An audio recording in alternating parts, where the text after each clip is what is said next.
Nous sommes devenus participants de la sainteté de Dieu. Nos pères nous châtiaient pour peu de jours, comme ils le trouvaient bon, mais Dieu nous châtie pour notre bien, afin que nous participions à sa sainteté. Hébreux 12, 10. De même, selon 1 Pierre 1,16, notre Seigneur désire que nous soyons aussi saints que lui-même. Vous serez saints, car je suis saint. Il dit encore dans Matthieu 5,48, soyez donc parfaits comme votre Père Céleste est parfait. Nous ne pourrons jamais atteindre cette perfection et cette sainteté par les efforts humains. D'abord, le Seigneur Jésus lui-même devint en sa propre personne notre sagesse, notre justice, notre sanctification, notre rédemption. 1 Corinthiens 1,30. Le Seigneur Jésus-Christ est une personne vivante qui est ressuscitée et qui veut nous posséder entièrement afin d'être lui-même notre justice, notre sanctification, notre sagesse, notre rédemption. De cette manière, nous sommes rendus participants de sa sainteté, non par l'action de l'homme, non par notre connaissance ou par de longues prières, ni par le jeûne, ni par des souffrances interminables que nous imposons, mais simplement en étant prêts à nous laisser entièrement gouverner par le Seigneur Jésus lui-même. C'est de cette seule manière que nous sommes rendus participants de sa sainteté. Et dans ce but précis, il est nécessaire que le Seigneur nous éduque, nous discipline, nous réprimande, ou bien encore nous punisse. L'auteur de l'Épître aux Hébreux dit « Nos pères nous châtiaient pour peu de jours, comme ils le trouvaient bon.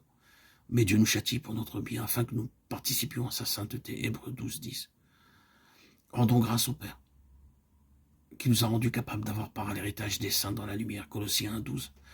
C'est là l'aspect de notre participation à l'héritage céleste.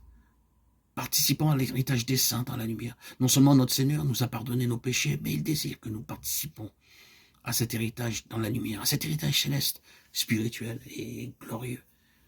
Pour un héritage qui ne se peut ni corrompre, ni souiller, ni flétrir, lequel vous est réservé dans les cieux, à vous qui, par la puissance de Dieu, êtes gardés par la foi, pour le salut prêt à être révélé dans les derniers temps. 1 Pierre 1, 5. L'héritage, c'est un terme qui exprime l'idée d'une possession, d'une propriété, qui nous est acquise par notre naissance. Supposons que vous soyez né dans une famille très riche. Dans ce cas, vous avez part à la richesse et à la fortune de votre père. De même, étant né dans la famille céleste, nous avons une part des richesses de cet héritage céleste. C'est par la foi que nous devons saisir et nous prévaloir de notre portion quotidienne de ces richesses célestes. Mais l'ennemi est toujours là pour nous priver et nous frustrer de cet héritage céleste, par notre négligence, par notre mondanité, par notre cécité spirituelle. Permettez-moi de vous donner un exemple très simple à ce propos. Un de mes parents du nord des Indes était un homme extrêmement riche. Il avait de grandes possessions dans beaucoup de villages. Il avait 2 fils. L'aîné était très intelligent, mais le cadet était parfaitement stupide. Lorsque le père mourut, l'aîné des fils intelligents pensa s'approprier une partie de l'héritage revenant à son frère cadet, lequel était vraiment très très stupide. Les 2 frères se réunirent et l'aîné dit à l'autre « Notre père nous a légué de nombreuses propriétés, des immeubles et des biens dans beaucoup de villages. Tu ne seras pas capable d'aller dans toutes ces propriétés pour y recueillir les loyers, pour payer les impôts. Aussi, je te propose de te payer comptant ta part d'héritage.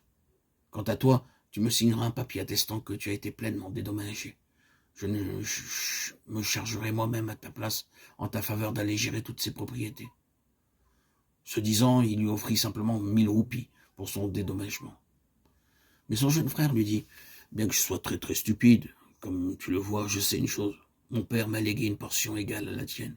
Il est vrai que je ne sais pas lire correctement aussi. Nous allons faire établir une comptabilité par quelqu'un.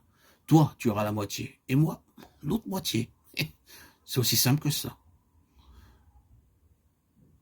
Ce que le livre dira, je m'y soumettrai. » Son aîné lui répondit alors « Mais c'est une affaire de famille, traitons-la entre nous, arrangeons-nous à l'amiable.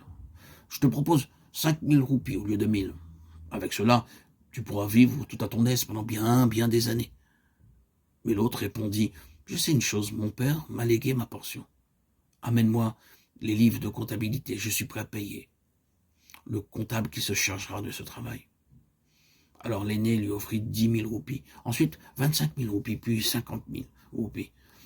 Mais le cadet persistait à répondre « Non, non, ce que le livre dira, c'est cela seulement qui comptera. » Son frère lui offrit 100 000 roupies. Bien que le plus jeune ait été très très stupide, néanmoins, il persistait à dire « Mon père m'a légué une portion égale à la tienne, et cette part doit me revenir. » Chers amis bien-aimés en Christ, frères et sœurs, qui que vous soyez, Aussi stupide que vous puissiez être, aussi fou que vous soyez, le Seigneur Jésus vous a offert une portion égale à celle de tous les autres. Chaque racheté a droit à la même portion de l'héritage. Par la foi, nous la recevons et nous en prévalons. C'est là notre quatrième participation, à savoir notre participation à l'héritage des saints dans la lumière.